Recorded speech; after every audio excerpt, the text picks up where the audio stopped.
Welcome back to Random Talks with Rach. It's your host, Rachel Fleeman, aka Rach. I started a business in my parents' basement at 18 years old, and I'm now a 21-year-old shop owner who, like most all of us, is just trying to figure this whole life thing out, at least the best I can. Throughout this podcast, we'll be having lots of, random talks. From life lessons to personal growth to some business things here and there, and I assure you lots of other random things. I hope you give us, or should I say me, a listen and enjoy. Now let's get into this week's episode.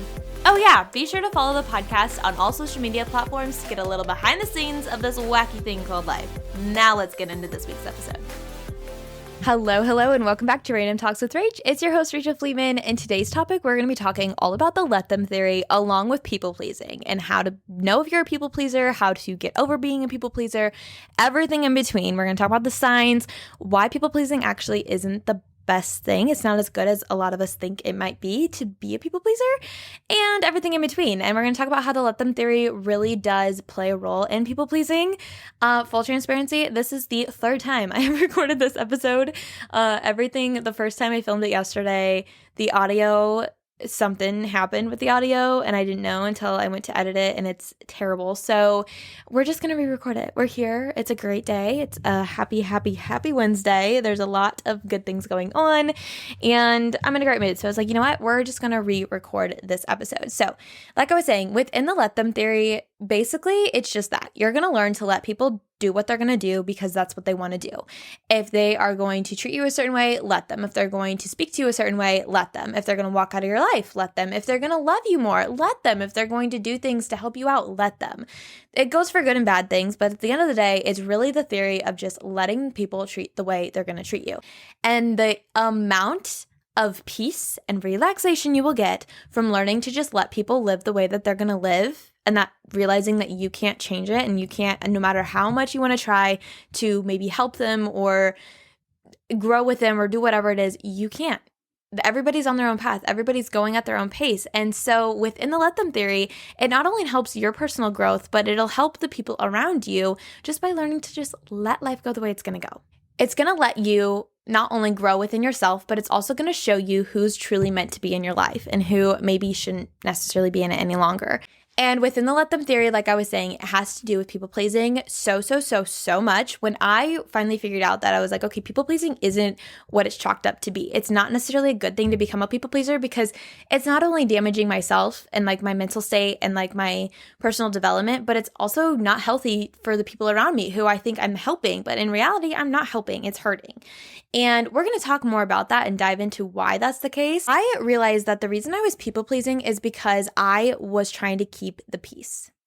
I didn't want to cause conflict. I didn't want there to be any conflict. I wanted everybody to just get along and be happy. By doing that, I sacrificed my own peace and my own boundaries for that. And we're going to dive into why that should not be allowed and why that is actually very harmful to not only you, but to the relationships you have in your life in just a minute. Within people pleasing, you're constantly trying to make others happy. And while yes, that sounds great, there is a difference between people pleasing and actually helping others and giving to others in a non-selfish way, because people pleasing is selfish. Whether you like to hear it or not, it is so selfish because within that, like I was saying, I was trying to keep the peace and not have any conflict with anything. Within that, it wasn't beneficial for any of my relationships that I've been doing it. And like I said, I'm not solved. Like I still struggle with this day in and day out. I have just gotten better over the years and over this time that I've really tried to focus on what people pleasing is and catch myself in the act of doing it. But at the end of the day, the whole reason I was doing it is because I was trying to protect myself. I didn't want conflict. I didn't want to get into arguments. I didn't want to get into disagreements.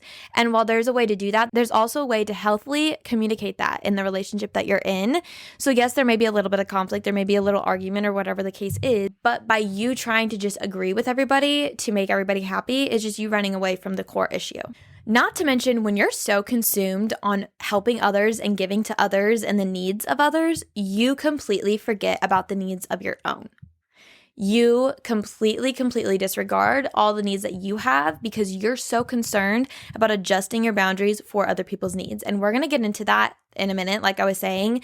But when you people please, you are so focused on the needs of others that you truly forget about yourself. And I realized this in high school. I was such a huge people pleaser in high school. I wanted everybody to be happy. And by the time I graduated, I realized I didn't know myself at all. I didn't understand who I was, what I wanted, anything like that, because anything I did, I was doing for other people. I was trying to make anybody else happier. And I feel like a lot of the reasons us as people pleasers do that is because no matter, and I think a huge lesson as a people pleaser you can learn, and something that truly helped me, no matter how much you give to others, no matter how much you give to them, that is not going to change the outcome of how they view you. That is not going to change it. And I found myself in high school, I would give in hopes that somebody would like me more or love me more or whatever the case is. But that didn't change anything. That didn't change the way they viewed it. And then I realized that as a people pleaser, you have to learn to set limits. As the giver, you have to set limits because takers never will. I will repeat that again because I know you're probably like, oh shit. But as a people pleaser, as a giver, you have to set limits on where you're done giving. Where do you draw the line? Because the thing is, the takers never will. The takers never will. And once you start that, you will see either people will come to you and be like, oh, what's wrong? Like, what's going on? You don't seem like yourself. You're not doing whatever. And you can communicate, oh, that's just my boundary. That's my line. I need to take a step back or whatever the case is.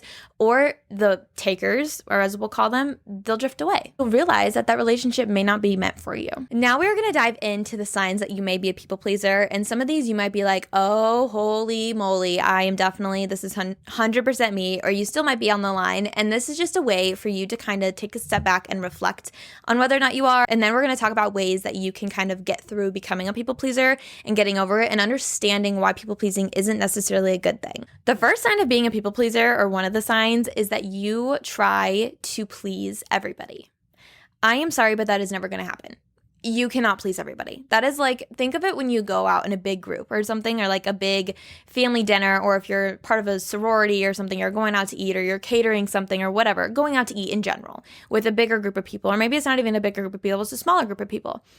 Regardless, let's say somebody really, really, really wants to go eat at this Italian place. So you go to this Italian place. Well, I guarantee you there's not going to be everybody who wants to go to this place, but the majority are going to want to go so that you go. But not everybody is equally happy about it. But some people just are like, okay, it's fine. It's that you can't make everybody happy. You're not going to be able to make everybody equally as happy because everybody is different. Everybody has different wants and different needs, but you're not going to be able to accommodate the needs for everybody, especially as one person. There's no way you are going to be able to, as a single being, be able to accommodate everybody's needs. Think, you go to that Italian restaurant and not even everything on the menu is going to accommodate what everybody wants. Some person might want a burger, but there might not be a burger there, or whatever the case. You know what I mean? You're not going to be able to please everybody. And that is the first sign of being a people pleaser. We kind of already talked about the next one, but it's that you go to great lengths to avoid conflict. If you are agreeing with everybody to avoid conflict, or if you're agreeing with something that you're like, I really don't, but I'd rather not get into it right now. Why? Why are you doing that? I will say there are some conversations or some people that I will just agree with because I truly, I know that the argument or the disagreement isn't going to go anywhere. It's not a constructive argument. It's just going to go in circles and it's never good. So at that rate, that's different. But if you are truly like, or let's say you're at like a work party. As I say, I've never been in corporate America, but let's say you're at a work party or somewhere where it's like a new group of people that you've never really met and they're already talking about some deep stuff and you're like, I don't agree with that. But I also don't know you and I don't know if it's worth to get into something right now. Like I'm still getting to know you kind of thing. That's different. But if at the end of the day with your family and friends, if you are constantly biting your tongue, avoiding things because you don't want to start a conflict, or if you're agreeing with certain things that you know you don't agree with because you're trying to avoid conflict, that is not a relationship you need to be in. If you can't have a constructive conversation, a constructive conflict, disagreement, whatever the case is like that, that is a sign A, that you're people pleasing, and B, that it may not be a healthy relationship for you in your life. And to follow up with that, if you are constantly apologizing, that is another sign that you're a people pleaser. I used to apologize all the stinking time. It was so bad. I would apologize for the littlest, little itty bitty things. I'd apologize for problems that I wasn't even a part of because I felt bad for the other person. And obviously, if somebody's going through a loss or something, you're like, oh, I'm so sorry for that. Or if they're going through a hardship in their life or whatever the case is, you can apologize for that. That's not what I'm saying, but you know what I mean. If you're apologizing for shit that's not your fault, stop. That is not going to get you anywhere. That does not make you look stronger. It makes you look more weak. If you're apologizing for stuff that constantly to somebody who you know you didn't do anything wrong, but all they want is an apology. No. Just stop. I was talking to an old friend of mine the other day, and we were kind of just going through, catching up on life. We don't get to see each other as often, but we were talking about stuff, and we were talking about apologizing, and we were both going through stuff, and at the end of the day, she brought up this thing, because we have both gone through the work and put in the work. We've both been through quite a lot, and we were talking about apologies and how we used to both apologize for a lot, and she goes, you can't apologize for something if you don't mean it, because that's not only fair not to you, but that's not fair to the other person. That is not fair to the other person. And if you put yourself in the other person's shoes, if they apologize and you know that they don't mean it, it's a pointless apology. It's better for them to not say anything at all than to say something and not mean it. So if you are apologizing for something and you truly don't know what you're apologizing for, or you don't mean it, then don't say it. Truly just don't say it. Another sign that you are a people pleaser, you don't admit when your feelings are hurt. And this one's a hard one, because it sometimes can be hard for us to put ourselves in that place and be like, oh, well, this hurt me and this is why. Because I feel like it takes a lot of courage in a way, but also it takes a lot of a person to be like, this is why you hurt me. This is what's wrong. Like that's how I'm feeling. And before, as a people pleaser, I would just skip around it. I'd be like, okay, whatever. I don't care. It's not worth it getting into. I'm hurt. Okay, whatever. I'll get through it. If you don't do the job communicating when your needs, or when you're hurt over something, you can't expect the person to not do it again, because you didn't communicate that. That's your boundary. This is like, okay, this is what hurt me. This is why. Please don't do it again. Once you communicate that with somebody, if they do it again, then that's on them. That's not on you. I was talking to my friend, and she's going through something right now too. And she was like, well, should I say this? Should I say that? And I'm like, communicate it. How they take it is not on you. You can communicate how you feel, but how they respond to you is not on you. If they respond in a negative way, that is not on you. It's not your fault. All you did was you communicated. You communicated, and that's enough. Another sign of being a people pleaser is that you feel responsible for how other people feel, even if you have nothing to do with the situation. You're constantly just in this like, oh, I want to fix it. I want to fix it. I have been there. I'm still there. Still look at myself as a fixer a lot of the times, because I'm just like, oh, well, is there any way I can help? And I think a big thing for me that I realized is when I was going through shit, like when I went through crap 4 years ago or whatever, I was at my lowest of lows. And while I had people around me who were like, oh, let me help, let me do this, what can I do? At the end of the day, I was like, you can't do anything. This is something I have to fix. I have to get through this myself. You can be there for me. Please be there for me. Please be there as a shoulder for me to cry on, as a shoulder for me to lean on. But at the end of the day, there's nothing you can say or do that's going to take the situation away from me. I have to get through it myself. And once I went through that, it helped me realize that I can't always be the fixer for other people. I can be there for them, but I can't fix the situation. And that mindset that we can fix things, that we can just fix, that is so unhealthy and completely unfair to not only ourselves, but to the person we're with. That is so selfish of us to think that we can just constantly fix. You can be there for somebody, but that doesn't mean you need to fix it, because by fixing it, that gives you this like, oh, well, I did it. I'm the fixer. This like form of like self-ego boost, confidence kind of thing.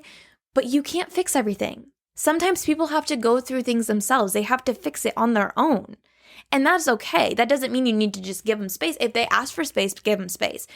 But that means you can still be there for them. But that doesn't mean you need to expect that you can fix it, because you can't. Another sign that you're a people pleaser is you have trouble setting boundaries. Oh, my Lanta Lordy. We're going to get into this boundary talk real quick, because boundaries, I feel like, are the hardest thing to wrap your head around when you are in this personal development situation in your life, growth in your life. Within setting boundaries, you are giving this line to people. And I feel like as a people pleaser, you are disrespecting yourself within your boundaries. Because at the end of the day, what you are doing is you're saying, here are my boundaries, but I will shift my boundaries around your boundaries to make you happy and to make everything okay with you.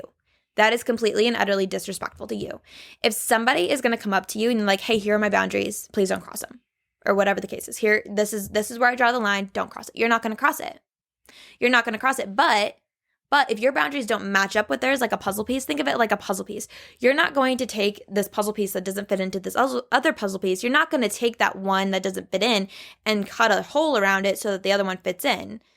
You're damaging the other puzzle piece. You're hurting yourself so that this other one will fit, but it's not going to fit perfectly because it's not supposed to. It's not supposed to match. And so sometimes if our boundaries don't match with each other, if they don't work, obviously you can compromise over some things.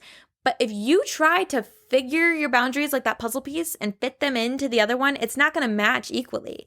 And then you're just giving, trying to fix this and try to make it work. And in the end, you're just disrespecting yourself, and you're showing the other person that it's okay to disrespect my boundaries because I don't respect them myself. You have to respect your own boundaries. If you don't respect them, you can't expect anybody else to respect them. So if you don't have boundaries, start setting them, start creating them, start doing them with yourself. And then from there, you can create other boundaries with other people. But I think the core of this whole thing is within boundaries and within people pleasing. That is truly what it is. You're just trying to disconfigure your own boundaries so they fit around somebody else's boundaries. Because you won't cross theirs. You're too nice for that. You're too good for that. You're not going to cross their boundaries. But you're willing to sacrifice your own to fit into theirs. And that's not okay. That's disrespecting yourself. That's not staying true to you. And going along with that is tolerating disrespect. That goes in straight in with the boundaries. If one of your boundaries is, I don't like when you speak to me that way or whatever, and they do, and you're like, okay, it's fine. Like I'll just brush it off, move it on later. No. That's one of your things. Speak up about it. Tell them that it's not okay. And if they continue to disrespect that, that's when you get to take a step back and be like, okay, this is really not okay with me. Take a step back from the relationship. So now we've kind of gone over a few ways that you can maybe tell that you're a people pleaser. There are definitely more, but those are the ones we're going to talk about today. And now we're going to talk about ways that you can kind of get through people pleasing and not solve people pleasing, but to stop being a people pleaser. And obviously this isn't going to happen overnight. Just like any inner work, it takes time, but catching yourself in the act of it is the first step. So we're going to talk about it in the first and foremost way of solving or of overcoming being a people pleaser is figuring out your why. Like I told you earlier, my why was I wanted there to be peace. I didn't want any conflict. I was just trying to keep the peace. If I didn't say anything, if I just bit my tongue, then there would be no argument and everything would be okay. Or if I did this, then this person would like me more, or there wouldn't be any conflict, and that'd be okay. Figuring out your why is the first and foremost thing that you need to do within it. That helps you understand truly inside why you're doing this. Maybe because of past trauma, maybe because of, it could be any number of things, but figuring out your why you people please is the number one thing you need to do. Understanding that people pleasing hides the real you. You're putting on like a sort of mask every time you do it because you're not being your true self. If you are giving to others and that is your true self, that is completely different. But if you're doing it to hide and to keep the peace and to give, like we were saying, that is a sign of people pleasing. Within overcoming becoming a people pleaser, you have to realize that you have to prioritize yourself. Find who you truly are. You understand yourself more and you respect yourself more, so you don't allow it. Learning to be yourself. Be you because nobody else is going to be you for you. Don't change who you are to adjust the needs of other people. Don't change who you are because of who you're around. That is not okay. If you have to be a different person because you're around certain people, yikes. Really, truly yikes. If the people you're around can't love you and know you for who you truly are and who you're trying to become, that is something for you to take a deeper look at. But if you have to change completely who you are around certain people, red flag. Say no. Say no. If you don't want to do it, don't do it. If somebody asks for your help, but you've given all your help and they don't do it in return, it's just one of those like you give, but they just keep taking and there's nothing in return, say no. You don't have to say yes every single time. It's okay. It's okay to say no. That is you setting a boundary right then and there, and that shows power. And all in all, you got to learn to let them. By learning to let them is going to help you overcome people pleasing because you're going to learn that people are going to do what they're going to do. They're going to say what they're going to say because that's who they are. You can't force somebody to do something or say something. You can't force somebody to be someone who they're not. You have to look at this person and be like, okay, this is who they are. Is that what I want? Is this what I want in my life? You can't try to fit them in like the puzzle piece that they're not. Overall, from this episode, I hope you learn to let them. Let them be who they're going to be. And hopefully, if you are a people pleaser, you can start to overcome that. I know it's not an easy thing to do. It takes a lot of time, a lot of work, a lot of effort. It's not always chalked up to what it seems to be. I know a lot of people who are like, oh yeah, I'm a people pleaser, as if that's a good thing. And it can be a good thing. You can give. But like I said, there's a line between people pleasing to where it's disrespectful to yourself and just being a kind person. Those are two very different things. You can still be a kind person, but have boundaries and put yourself first. All in all, I hope you guys enjoyed this episode. I hope you learned something from it. If you are listening here on Apple and Spotify, please leave a 5-star review. Follow the podcast on all social media platforms. And if you're watching here on YouTube, subscribe down below. It would mean the absolute world to me. I love you guys so much, and I'll talk to you in a few weeks. Bye!